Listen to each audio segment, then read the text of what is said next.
I'm gonna talk about 3 things that'll help you with drug recovery. All right, there's 3 not so random things, but hey, when you go to meetings, the power of sharing is extremely important. Okay, the Bible says there's life and death in the tongue, right? You cause life or death with the words you speak or the words that are spoken to you. So when you go to meetings, you talk about your innermost feelings to this group, right? You don't have to cross any line. You don't have to like tell them everything about you, like things that are really deep that you're not ready to share. You know what I'm saying? But like to help get you some things off your chest, you know what I'm saying? And just you'll see there that everyone else is pretty much going through the same thing you are. You know, we're all pretty much going through that same thing.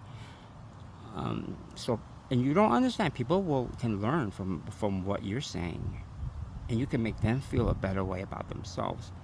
And when they speak, you should listen. Make sure you're listening because you can learn something from their words. You could see that they're just like you. Maybe you think you have a unique situation while you're using drugs, or that you have a boyfriend that or girlfriend you just can't get away from, and they happen to use. So every time you get back together, you end up using. Been there, done that, right? So that's the first thing about meetings. Share, which is gonna lead me into speaking, right? Conquering your fears, right? You have to conquer your fears to um to be able to speak freely, especially in groups of people. You're it's almost like just jump into a pool of water, man. You'll swim, baby. Me personally, I took a public speaking class in community college, and it helped me immensely, you know. But you're just gonna have to go through that.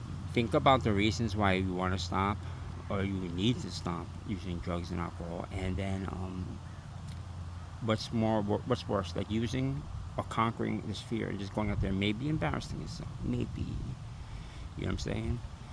Um, you can't worry about what other people think about you. You know, you're doing it for yourself first, right? And then your family, your children, whatever. Won't you just say something in front of a crowded room for them? Why not? Who cares what those other people think? F them, right? You know what I'm saying?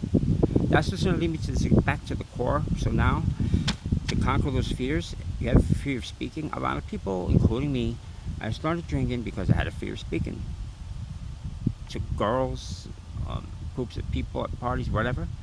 In school, it's awkward, right?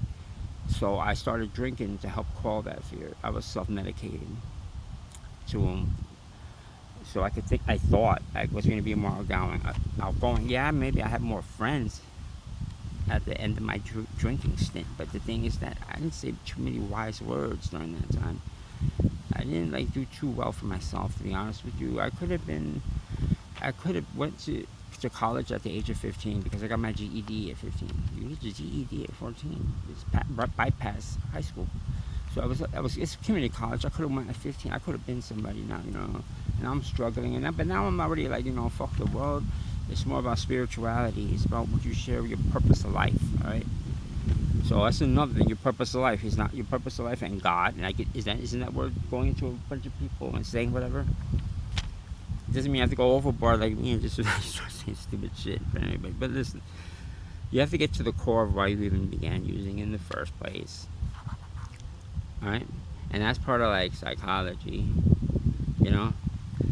So those are 3 things that'll help you on your quest for sobriety, which is a very boring word for me.